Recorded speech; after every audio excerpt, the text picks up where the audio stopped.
Just amazing, eh, ladies and gentlemen? How, we expect diplomacy, we expect perfection, we expect so many things from our leaders. But when it doesn't happen, it's interesting the reaction. So, in case you missed the live action, and it happens so rarely that we get to see a live action shot of a president arguing with another president and his VP, of course, just getting in the way. Oh, was that really what happened? Did it really happen in such a way that Donald Trump lashed out at Vladimir Zelensky and it was wrong?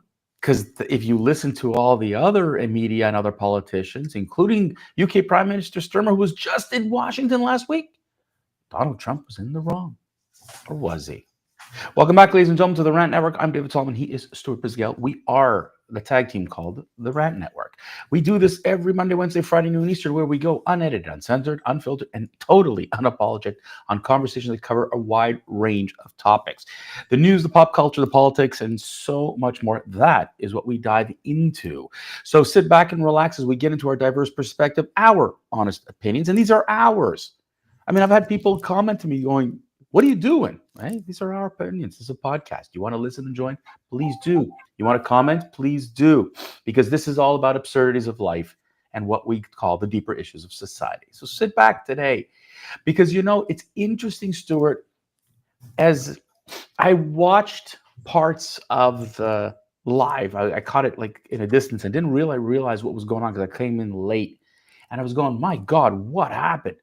How is it that Trump, Zelensky, and Vance are arguing in front of all these cameras, in front of all the media?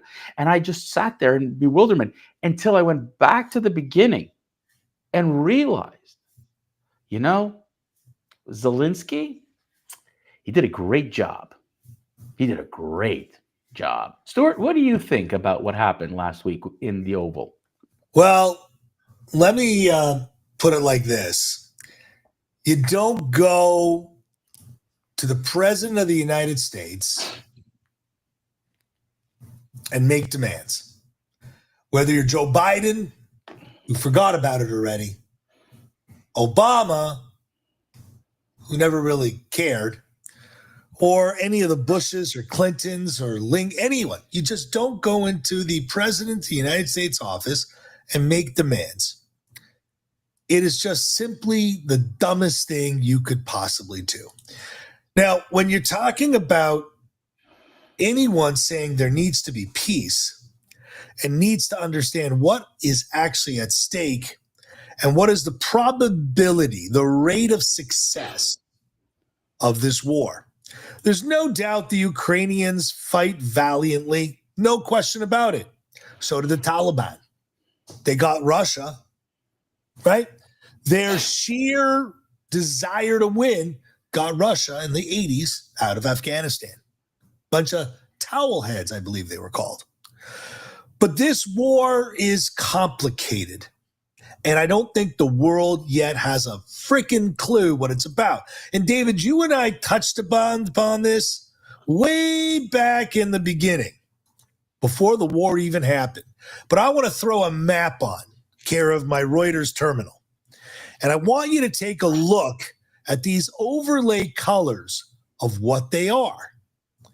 Now, David, can you read what this thing says right over here? Titanium. Yeah. Can you read what this one says? Rare earth. Could you read what this one says? Lithium, uranium. Manganese, iron. Okay. Okay. Yep. So now that we have a clear understanding that the war isn't about Ukraine, it's about raw minerals and resources. And the next thing I want to share with you guys, because I think I need to bring this into focus. Let's understand what's at stake. The Ukrainian manpower is 18 million, Russia 69 million. Active soldiers 1,900,000. Reserve forces 2 million, 1.2. Now, did any of you guys ever play a game called Risk when we were younger? David, do you remember Risk? Absolutely. Do you remember Stratego? Do you remember playing chess, checkers? Sometimes the person with the most amount of chips on the table is going to eviscerate the next, or the one that has the constant flow of chips, depending on the game you're playing. There is no doubt that the Ukrainians, again, have fought valiantly. But at this point and at this stage, the likelihood of success based off numbers is slim to none. I don't know if anyone can argue that. And if you think you can argue that, you must be a Democrat, because you want more Ukrainians dead than Russians do. Because Russia just wants the raw minerals, man. They have no interest in anything else. Kiev is a trophy for Putin. Odessa is where he is his fond memories.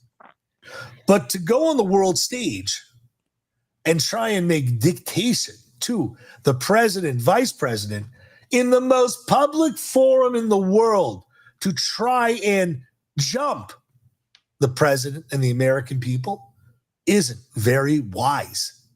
In fact, maybe the fact that you think you could win a war that on paper seems unwinnable, I think the facts are now very evident that these other countries in Europe are now going to be forced to give the support that they should have given in the beginning, that they didn't give on the onset. United States has been there giving billions and billions of dollars. Sorry, Canada, Mexico, Germany, England, France.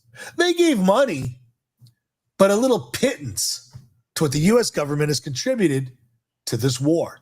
And maybe it's the fact that United States is an ocean apart and isn't first in line to feel any wrath of a superpower, you idiots. What's a superpower? They got nuclear. They can blow you into oblitherenes, whether you're in Canada, United States, or America. There needs to be peace, no question about it. And Ukraine doesn't have all the cards in its hand. And finally, David, because I know I've been ranting for almost half the time, though I have sympathy and empathy for all the Ukrainian people, my wife, who's Ukrainian, who watched this entire 40-minute prelude, thinks that this Volodymyr needs to go back home and needs to go under a rock because he hasn't been the best for the Ukrainian people. He hasn't been a leader. He's been a thief in arms. His wife's buying Bugattis and people can't even support themselves. True story, David. A $4 million Bugatti. Now, he is an accomplished actor. I don't know about you, David, but an accomplished actor in a war-torn country representing as president of a country whose wife goes and buys a $4 million car. When the people can barely support themselves, their men, women, and children are going to the front lines. His wife's buying a Bugatti. Optics are everything. Optics. David, when you go to synagogue, do you put on a shirt and tie or a shirt, slacks, your best of best? Yes, you probably do. If you're going to church, whoever's out there, do you put on your best to go? When you're going to sit with the President of the United States, you're supposed to put on your best. And if your best are fatigues, maybe you're pretending again, like an actor. This isn't a movie. Gene Hackman's dead. Who are you trying to portray now? Wow. Well, a few things with that, Stuart. One, let's be real. Volodymyr Zelensky plays his part perfectly. Yes, Russia attacked Ukraine. Yes, the minerals are a fantastic, that is part of the goal of Russia. Russia wants to go back to its old Soviet ways with its satellite states and its power cold and whatever, and yes, it is all about Putin's dream of his being the Tsar. We know all this. This is nothing new. We've heard about it. Excuse me. It's been going on since Putin took over power.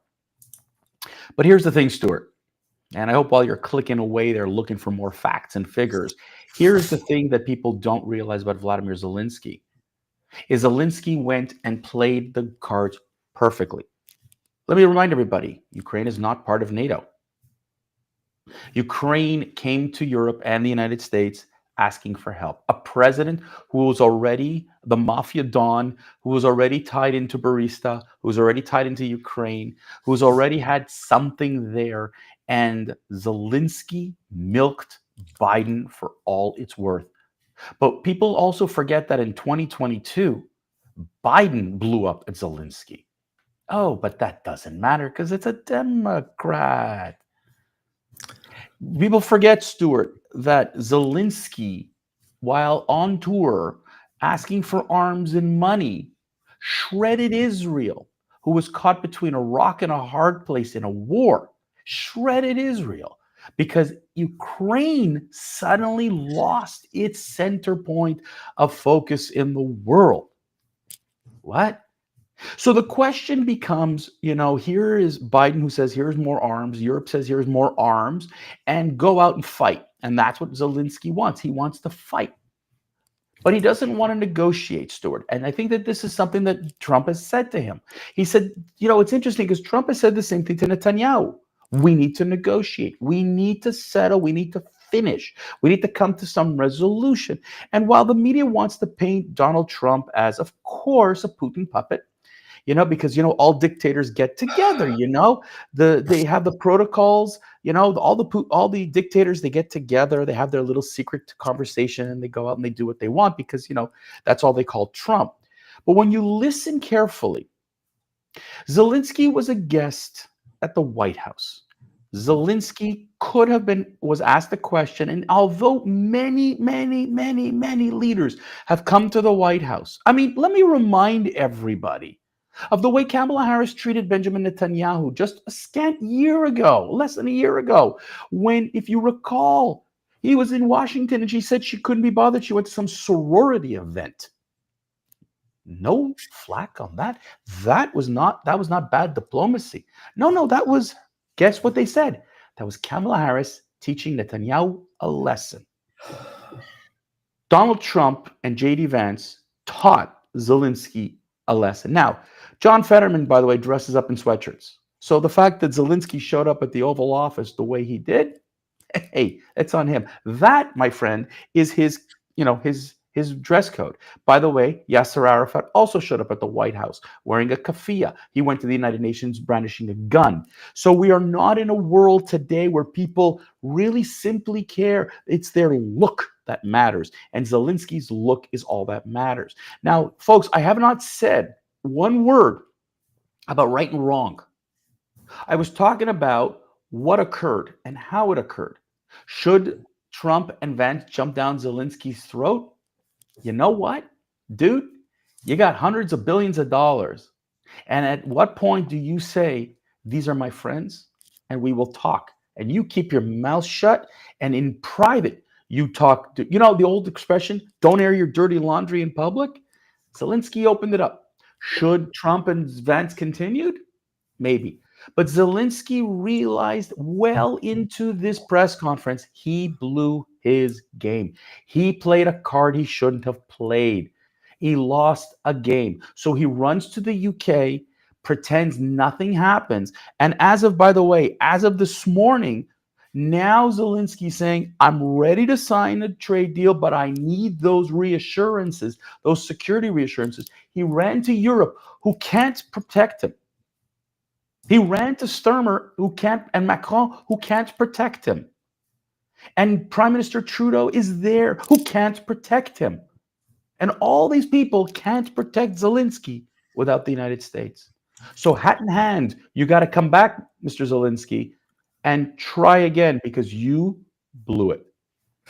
David, but before we just go and wrap, I actually have the structure of the U.S.-Ukraine draft mineral deal.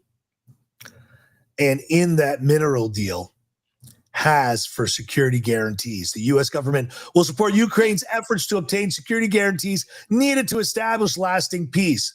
There's no mention of concrete U.S. security guarantees, which Kiev was hopeful to obtain. Yep. But hang on a second. The U.S. government supports its own interests. If its interests are the raw minerals, the U.S. government in a New York Minute would support itself. It doesn't need to put it in writing. Yeah, well, Stuart, It will unfortunately, support, that's how by Zelensky wants to not play putting it. it in writing doesn't really bring an issue to Vladimir Putin. He is Stuart, the world it's power with not. nuclear weapons.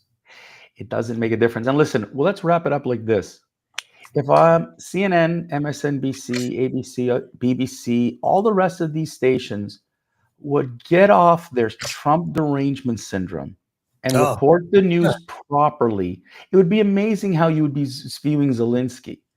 But you know what? In the game that is being played right now by the media, Zelensky's a darling again, and Trump is not. Last word, my friend. My last word I guess that's it. My last word, David, is very simple. Insanity. Yep. All right, folks. Thanks for tuning in. That's